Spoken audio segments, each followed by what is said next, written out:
Ei, beleza, joinha? Olha nós aqui de novo. Te falar uma coisa. A pergunta pra você, ó. Quem você diz que eu sou? É, essa é a pergunta de Deus pra você. Quem você diz que ele é? Quem você diz que Jesus é? Quem é Jesus? O que você tem a dizer? É, aonde você tem colocado a tua fé? Aonde você tem colocado a sua esperança, a sua confiança, a sua segurança? Você vai aceitar, você vai trocar, abrir mão da sua fé, da sua confiança, daquilo que Deus fala com você. Deus fala com você, você fala com Deus, você ouve Deus e Deus te ouve.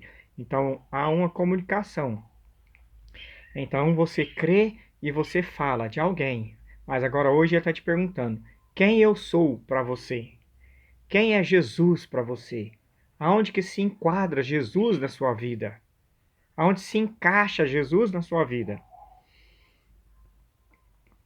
Jesus ele estava caminhando, Jesus estava com seus discípulos e indo para Filipe aqui e ele pergunta para os seus discípulos: o que o povo diz a meu respeito?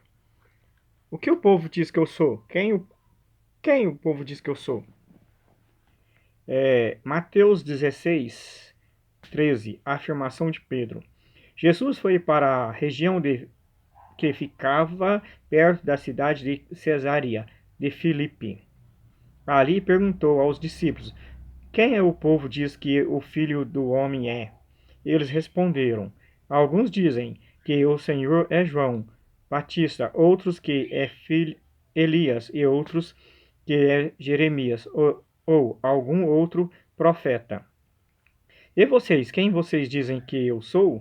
Perguntou Jesus. Simão Pedro respondeu: o Senhor é o Messias, o Filho do Deus vivo.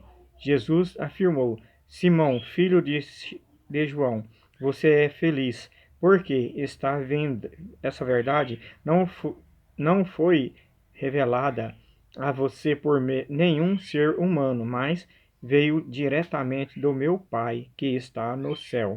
Portanto, eu lhe digo: você é Pedro, e sobre esta pedra construirei a minha igreja, e nem a morte poderá vencê-la. Eu lhe darei a chave do reino dos céus. O que você proibir na terra será proibido no céu. O que permitir na terra será permitido no céu. Então Jesus ordenou que os discípulos não contassem a ninguém que ele era Messias. Pedro, Jesus faz uma pergunta para mim e uma pergunta para você: quem você diz que eu sou? Então Pedro confessa e fala: você é o enviado de Deus, você é o unigênito. Ele reconhece Jesus Cristo como Filho de Deus, Filho de Davi, Filho da promessa. E por quê? Porque desceu sobre Pedro a presença do Espírito Santo. Pedro foi cheio da presença de Deus, do Espírito Santo. Pedro foi cheio, recebeu a revelação de Deus. Deus deu uma revelação a Pedro, que ele disse: você é o filho. Isso aqui está na onde? No 16. Simão respondeu: o Senhor é o Messias, o Filho do Deus vivo.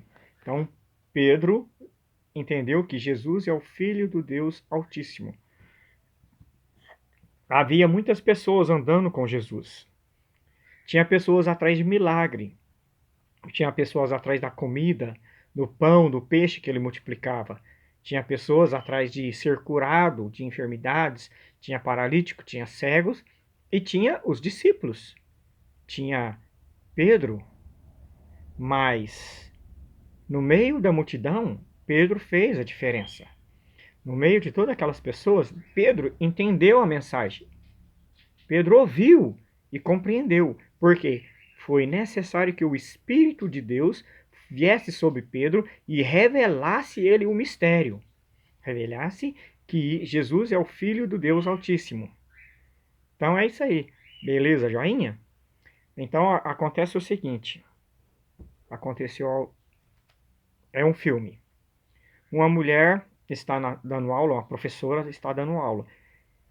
E uma moça encontrou um livro, a Bíblia, do irmão. O irmão sofreu um acidente e ela pega a Bíblia e começa a ler. Aí ela interessa por Jesus.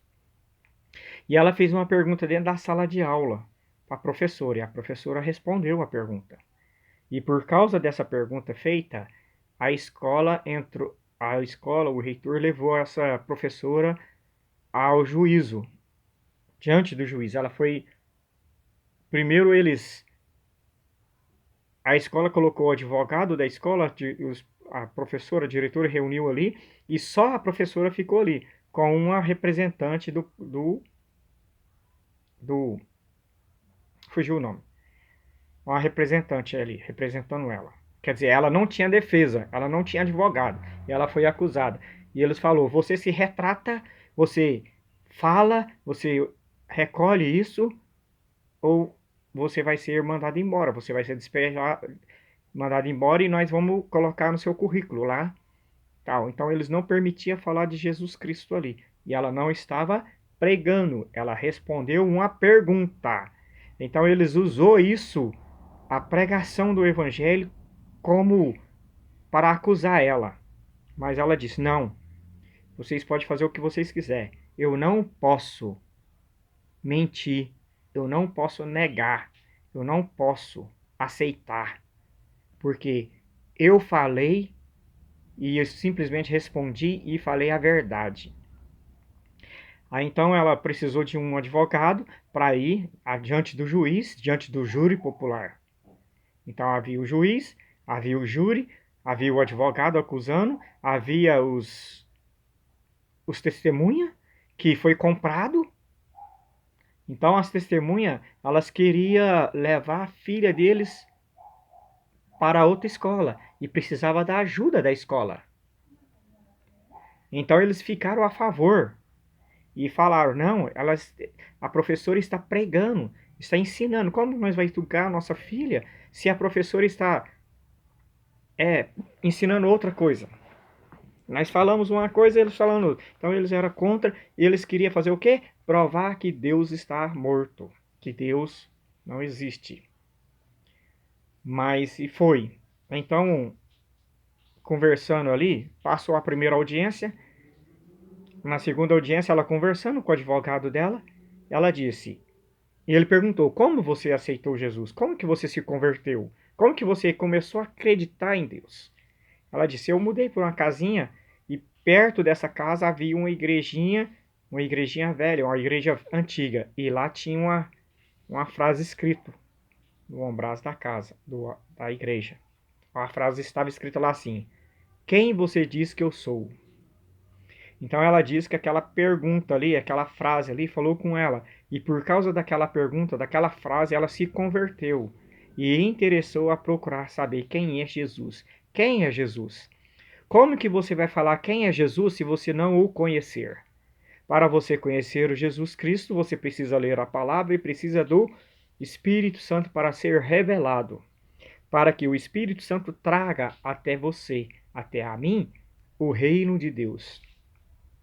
Tudo isso que está sendo falado é para que a igreja seja fortalecida, para a igreja ser edificada.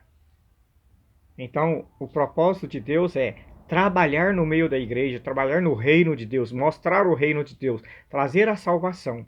Mas para isso acontecer, a igreja precisa ser forte. E todo esse filme mostra que vem acontecendo o quê? Uma maravilha. As pessoas começam a se mover. As pessoas começam a se mover.